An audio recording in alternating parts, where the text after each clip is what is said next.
Comment mieux organiser son quotidien de femme?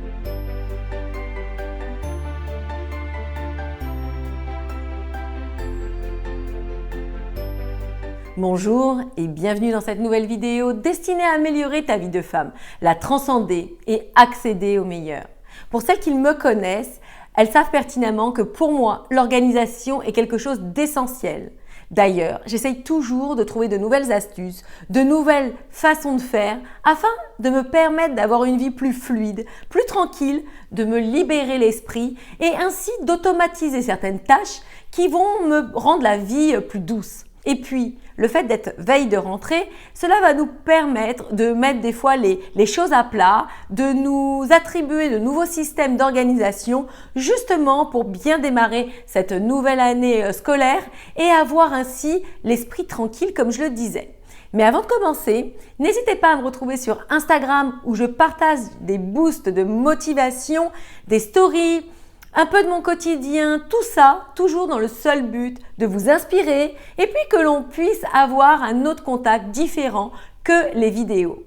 Alors, voici mes 10 astuces qui vont vous permettre de mieux organiser votre vie de femme et vous donner la possibilité de gagner du temps, de gagner en sérénité et surtout toujours d'être plus heureuse. Car comme je le rappelle, tout est lié dans une vie d'une femme, aussi bien au niveau de notre psychisme, au niveau de notre physique, au niveau de tout ce qui en découlera. Car si on se sent bien avec nous-mêmes, eh bien on sera optimal, on arrivera à obtenir la meilleure version de nous-mêmes et c'est comme ça que l'on attirera à nous les bonnes personnes qui seront en corrélation avec la fréquence sur laquelle on vibrera. Alors forcément, vous allez me dire, le fait de ranger ou d'être mieux organisé, c'est des choses qui restent très matérielles. Mais vous allez voir que quand vous vous sentez bien dans votre quotidien, dans des choses qui sont complètement basiques et accessibles à toutes, eh bien vous transpirez la sérénité, vous transpirez la joie de vivre, le bonheur, vous êtes bien avec votre vie de tous les jours et ça c'est vraiment quelque chose qui est réellement important. Donc sans plus tarder, commençons. Quelles sont les 10 astuces qui vont vous permettre de mieux vous organiser? Premièrement, préparer ses vêtements la veille. Alors ça a beaucoup d'avantages. D'une part, vous pouvez le faire pour vous ou pour vos enfants, mais ça permet d'harmoniser vos tenues. Vous avez le temps d'y réfléchir et de savoir exactement ce que vous allez mettre et d'avoir la possibilité de faire des jolies tenues. Deuxième point, ça vous permet de tourner. Vous ne mettez pas toujours les mêmes vêtements, on ne vous voit pas toujours habillé de la même façon. Vous gagnez du temps le matin quand vous êtes pressé ou que vous avez oublié quelque chose ou voilà, vous avez déjà ça de préparer. Et quatrième point aussi, ça vous évite de tout sortir quand vous êtes énervé et de vous dire « mince, je trouve pas la bonne tenue » et après de partir et de rentrer avec du bazar. C'est vraiment ça, je pense que c'est quelque chose d'essentiel à mettre en place. Deuxième point, c'est d'avoir un agenda avec soi. Alors j'en ai beaucoup parlé, je pense que vous ayez une vie active, pas active, peu importe, un agenda, c'est votre outil le plus personnel, le plus essentiel, qui va être votre gouvernail dans votre vie, qui va vous permettre de poser non seulement vos rendez-vous, vos obligations du quotidien, des tâches sur lesquelles vous ne pouvez pas déroger, mais ça va vous permettre aussi de conscientiser vos objectifs, de les matérialiser sur écrit, de pouvoir les découper en petites étapes, de pouvoir vous organiser dans le temps, d'avoir une vision à long terme. C'est vraiment super parce que l'esprit humain n'est pas programmé pour pouvoir se projeter comme ça sur des longues périodes. Et si vous voulez amener à bien vos réalisations, il est essentiel de pouvoir comme ça les organiser sur du long terme.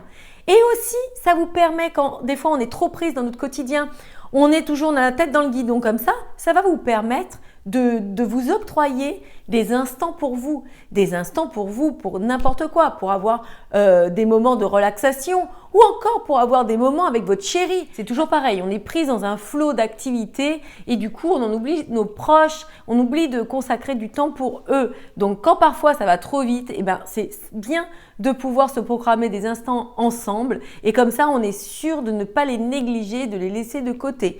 Et de la même manière, c'est un bon moyen de ne pas procrastiner. Une fois que vous avez noté la chose à faire, eh bien c'est comme un engagement vis-à-vis de vous-même. Vous vous sentez donc obligé de le faire, comme une to-do list avec des choses très matérielles. Mais là, je parle par exemple, si vous avez une tâche qui vous rebute un peu, eh bien, vous savez que vous l'avez programmée et que vous devrez la faire. Troisième point, Pratiquez la règle des 2 minutes, c'est-à-dire ranger toutes les choses ou faire toutes les choses qui vous prendraient moins de 2 minutes. C'est David Allen qui en parle dans son livre Getting Things Done et c'est vrai que c'est vraiment quelque chose que je pratique depuis très longtemps et dès que vous passez devant quelque chose, attrapez-le pour le ranger. Si par exemple vous savez que vous arrivez dans une autre pièce, eh bien vous l'emportez avec vous, comme ça vous le rangez et c'est fait. Rien ne traîne, ça vous permet comme ça d'avoir un environnement qui est toujours propre, sain, rangé et qui vous met de bonne humeur. Pas question le soir de rentrer et d'avoir tout un fardeau, un fouillis à en plus vous occuper. Vous savez que plus ou moins vous avez entretenu au fur et à mesure. 4e point, notez toutes les choses que vous avez peur d'oublier et toutes les choses auxquelles vous pensez. Par exemple, vous pouvez très bien avoir, c'est ce que j'ai sur mon frigo, j'ai une affiche et en fait à chaque fois que je m'aperçois qu'il y a quelque chose qui manque, eh bien je le note. Comme ça, la fois où je vais aller en course, eh bien j'ai déjà tout un panel de choses, je n'ai pas besoin de faire le tour de la maison pour savoir les choses qui me manquent. De la même manière, j'ai un carnet sur ma table de nuit parce que s'il m'arrive de me coucher en pensant à une idée de vidéo ou en pensant à quelque chose que je devrais faire et que je le garde comme ça en tête, eh bien vous pouvez être sûr que je ne vais pas réussir à m'endormir. Donc voilà, ça vous soulage l'esprit et puis en plus, vous pouvez être sûr que le lendemain matin, vous en rappellerez pas. J'ai déjà fait l'expérience, on pense que c'est quelque chose de pourtant très accessible et qu'on va s'en rappeler, eh bien pas du tout. Donc voilà, dès que vous avez quelque chose en tête, une idée, quelque chose à faire, que vous ne pourrez pas le faire sur le moment, notez-le, ça vous déleste et aussi comme ça, vous pouvez le reprendre quand vous le désirez et vous l'avez sous la main. 5e point, j'en ai parlé dans une vidéo qui est uniquement dédiée à ce sujet, planifier ses repas. C'est vraiment un soulagement pour une femme, surtout une femme qui a une grosse famille, de ne pas se casser la tête tous les soirs à savoir qu'est-ce que je vais faire à manger, d'entendre les autres vous dire qu'est-ce qu'on mange ce soir ou d'avoir une journée qui a été très chargée et c'est vrai qu'on n'a pas comme ça la liberté d'avoir notre esprit disponible pour être créatif dans nos repas, pour pouvoir se casser la tête à savoir qu'est-ce qu'on va faire. Là, vous avez déjà ça de fait et en soi, je trouve que c'est vraiment un sacré gain de temps. 6e point, utilisez le drive. Et ça, je l'utilise régulièrement. Ça me prend 5 minutes de faire les courses sur mon ordi et j'ai plus qu'à passer récupérer mes courses. Et honnêtement, c'est le top quoi. Il n'y a plus besoin de passer 2 heures dans les rayons à chercher des choses, à vous casser la tête. En plus, on achète moins de choses, on sait exactement ce qu'on veut. C'est vraiment une super solution. 7e point, pour celles qui ont des enfants, eh bien, je fais faire les devoirs tous ensemble. Enfin, on regarde les devoirs tous ensemble sur la table de la cuisine. Comme ça, l'avantage, c'est que je peux surveiller tout le monde. Bon, maintenant, j'ai un grand qui se gère, mais je veux dire, quand on le fait tous ensemble comme ça, le grand peut aider le plus petit. Ensuite, je peux être avec eux, avec chacun d'entre eux en même temps et en plus, le fait d'être dans la cuisine, ça me permet de préparer le repas. Donc voilà, on passe un moment tous ensemble et c'est chaleureux, c'est dans la cuisine. Ça me permet aussi de pouvoir partager d'autres choses avec eux. C'est un moment rien qu'à nous. 8e point.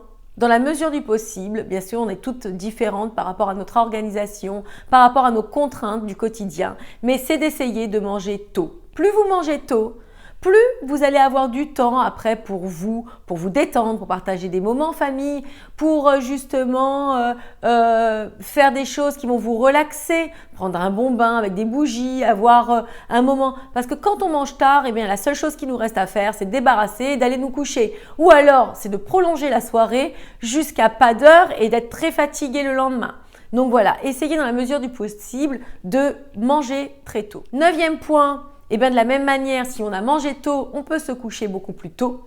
Et ça a plein d'avantages. Ça nous permet de garder, moi c'est ce que je fais, garder un moment pour le moment de lecture. Parce que dans ma journée, j'ai une journée bien trop remplie pour pouvoir lire. Donc c'est le moment où je vais me coucher que je me réserve un temps de lecture.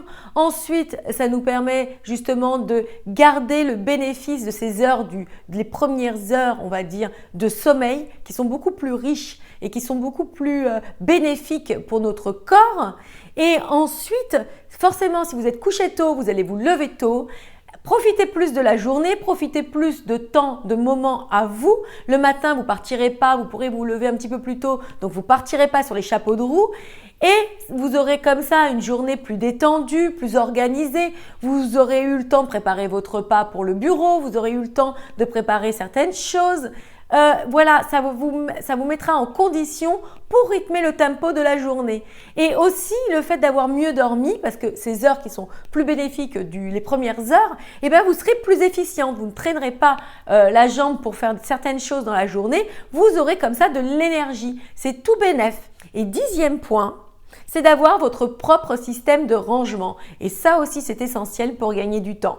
Par exemple, imaginons dans la cuisine, je vais prendre l'exemple de la cuisine, eh bien, lorsque vous avez des casseroles de ranger, il faut essentiellement que vous ayez pu penser à ce qu'elles soient près de votre gazinière. Ou alors dans ces cas-là, si vous devez mettre la table, eh bien, il faut que les couverts soient à proximité de votre table. De la même manière, les sacs poubelles, eh bien, il faut qu'ils soient à proximité de votre poubelle, rangés à proximité de votre poubelle. De la même manière, quand vous avez vos produits d'entretien, c'est pas la peine d'aller les chercher au fin fond d'un placard. Il faut qu'ils soient accessibles. Je sais que certaines en laissent dans la salle de bain, c'est pas un truc que j'aime faire. Mais vous faites vraiment, vous pouvez essayer de trouver un système qui vous fera gagner du temps, gagner en autonomie et aller passer plus vite sur des choses qui sont quand même rebutoires en soi. C'est pas vraiment une passion de passer du temps à faire notre ménage, on peut passer du temps à faire autre chose. La même façon, dans vos placards, moi j'ai par habitude de ranger par couleur. Alors je sais que ça fait peur à certaines, mais je vous assure qu'on gagne du temps. Voilà, tous mes pulls sont rangés dans tous les tons gris, dans tous les noirs, dans tous les roses, rouges et ainsi de suite. Et pareil pour les pantalons. Alors je sais aussi que certaines rangent par tenue. Comme ça, elles n'ont plus que le matin qu'à prendre certaines tenues et les faire tourner. Trouvez votre système d'organisation, de rangement qui vous facilite la vie. De la même manière, avec votre maquillage, avoir accès à ce qui se fait pour le teint en premier, ensuite les yeux, etc.